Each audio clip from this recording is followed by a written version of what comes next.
Hi, this is Deborah Nelson. I've seen that the speed makes the video not reliable, so I'm going to re-record part 2, which is financial attacks. Since litigating this case in the Nelson versus Curtis Wright lawsuit, which is in the U.S. District Court of South Carolina, Charleston Division, I've encountered financial attacks. So I was driving for Uber, and I got 3 consecutive reports of me driving under the influence. February 28th, March 1st, and March 2nd. I do not drink. I do not do drugs. On March 1st, I was trying to go online, and I was unable to go online, and then I noticed that I had messages from support stating that they received a report that I was driving under the influence. So I contacted support, let them know that I do not do drugs, I do not drink, and that those were false allegations. Okay, so support allowed me to go back online, and so I was driving really late, probably from 12 a.m. and beyond. So anyways, I'm driving, and it's technically March 2nd at this point. I picked up a couple from West Ashley off of Ashley River Road, and I dropped them off on Azalea in Cosgrove. It's a smoke shop on Azalea in Cosgrove. Everything was okay. There were no issues with the ride. So on March 7th, I got a call from an Uber representative stating they wanted details about the crash. I was like, what crash? I wasn't in any accident. So they said they received a report that I was in an accident, which is not true because I was never in an accident. So I told them, you need to do an investigation because there was no accident. And then I was told that the riders reported that I appeared to be under the influence. And so I alerted the representative from Uber that I had 2 prior allegations that were false, and this is probably retaliation in relation to this lawsuit. So they said they needed to do an investigation. So at that moment, my account was paused. I was unable to go online. So that was March 7th, Saturday, around 11 o'clock.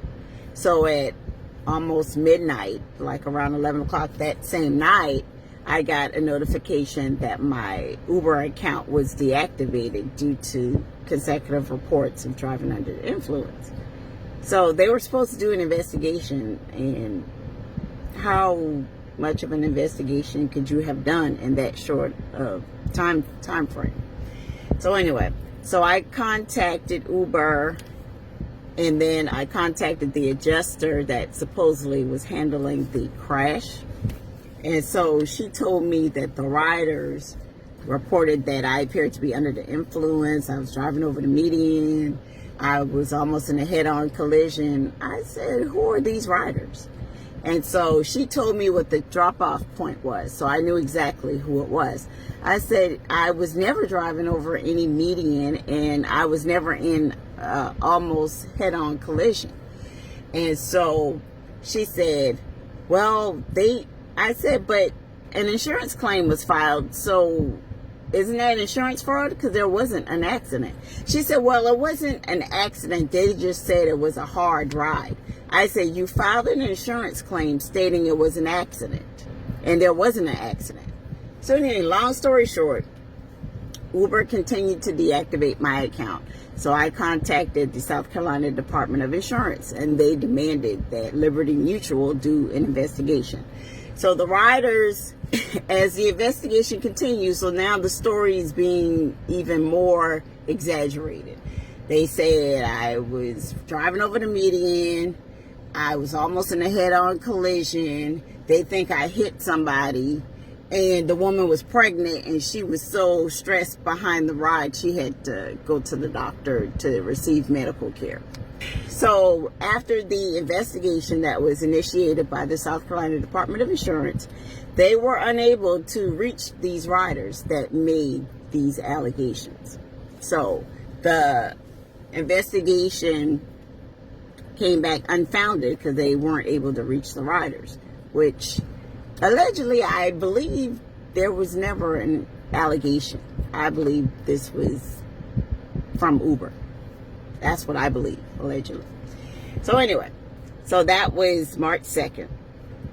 So March 20th, I had a few $100s in my account. I was hoping that my Uber account would get reinstated where I could continue to earn money.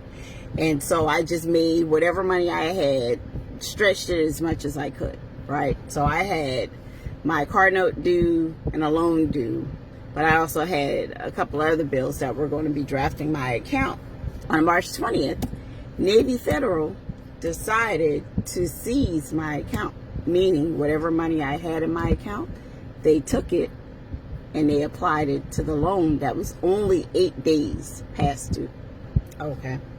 So I was very stressed, very upset, and they took the money. There's nothing I can do about it. So due to my support system, I was able to recover, and I was able to have access to money to help me until I started my new job, which was supposed to start at the end of the month. I purchased a prepaid debit card. I tried to activate that card probably more than 10 times, and I was unable to do so. So the next day, I contacted a friend, and I sat with them while they attempted to activate that same debit card. And they were able to successfully activate the card on the first try. So they seized my account. My attempts to upload money to an unconnected debit card were being blocked, but a friend was able to do it on that same card very first try. They were blocking my attempts to have access to money in hopes of preventing me from continuing on with this lawsuit. So the retaliation is not just in relation to the claims in this lawsuit. They're retaliating post-employment. All this retaliation is, I was terminated from that job, more than 2 years ago, and it's been ongoing, continuous, and they're attacking every aspect of my life.